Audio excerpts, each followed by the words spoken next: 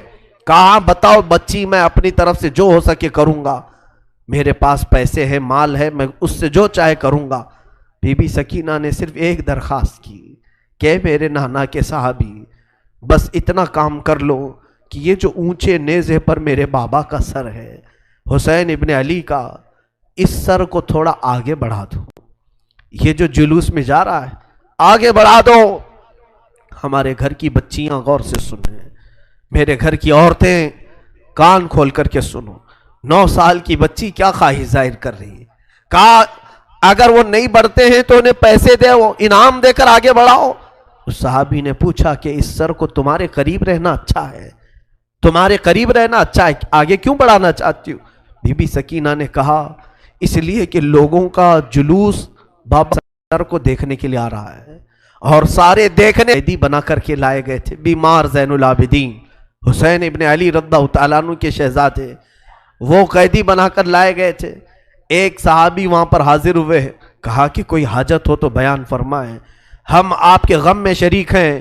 حضرت امام زین العابدین نے کوئی توجہ نہیں کی، یہاں تک کہ ایک سپاہی یزید کا ایسا تھا جو تھیلا بھر کر کے پتھر لے کر چل رہا تھا، تھیلا بھر کر پتھر لے کر چل رہا تھا، اور وہ باہر کھڑے ہوئے لوگوں میں پتھر بانٹتا تھا کہ کچھ پتھر تم لوگ برسا ہو۔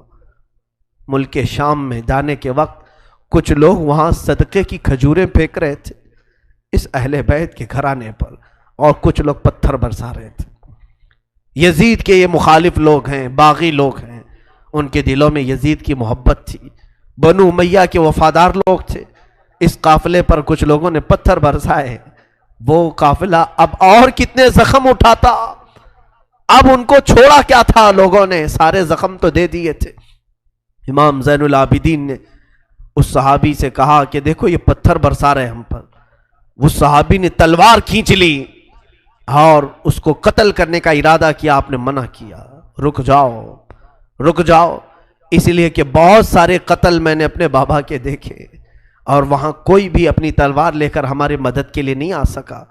امام زین العابدین کا یہ لٹا ہوا قافلہ یزید کے دربار میں لایا گیا، اور سر امام حسین کو ایک تشت میں رکھ کر پیش کیا گیا۔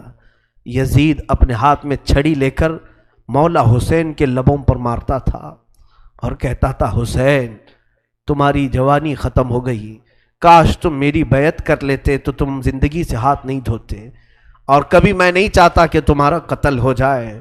اس نے جھوٹے الفاظ میں لوگوں کو اس طرح ورغلایا۔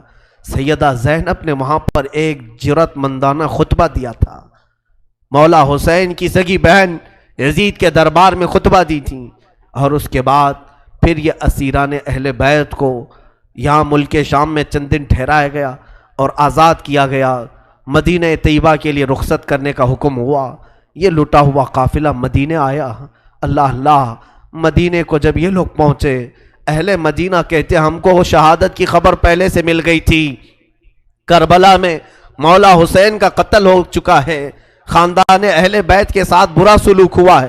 پورا مدینہ سرحد پر آ کر کھڑا ہو گیا تھا، مدینے کے باہر انتظار میں۔ وہاں ننھی سی سغرا بھی تھی، مولا حسین کے کچھ گھر والے بھی تھے، وہ انتظار میں تھے۔ جیسے ہی لوگ مدینہ طیبہ میں داخل ہونے لگے، بیویوں کو دیکھ کر مدینے والے چیخ پڑے، سارے مدینے والے زاروں قطار رونے لگے۔